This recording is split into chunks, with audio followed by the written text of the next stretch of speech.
Үйдегі интернет ТВ-ге қош келдіңіз. Ұнаған киноны қалай көруге болатынын және қосымшаны қалай пайдаланған ыңғайлы екенін осы роликте айтамыз. Үйдегі интернет ТВ-де телеэфирді оп-оңай басқара аласыз.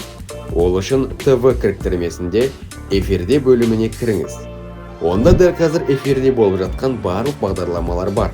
Теледидар пультіндегі пернелерді басып, соларды көре аласыз.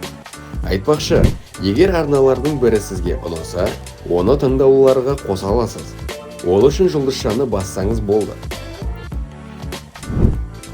ТВ бағдарлама бөлімінен алдағы аптаның кестесін және соңғы 4 күндегі бағдарламалардың жазбасын таба аласыз.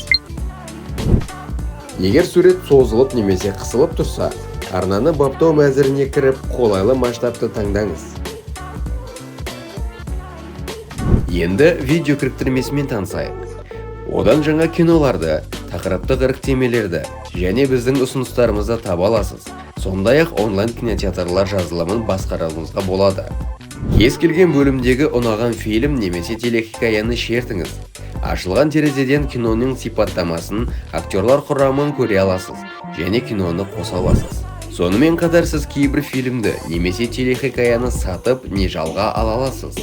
Әдетте ақылы контент теңге таңбасымен белгіленіп тұрады.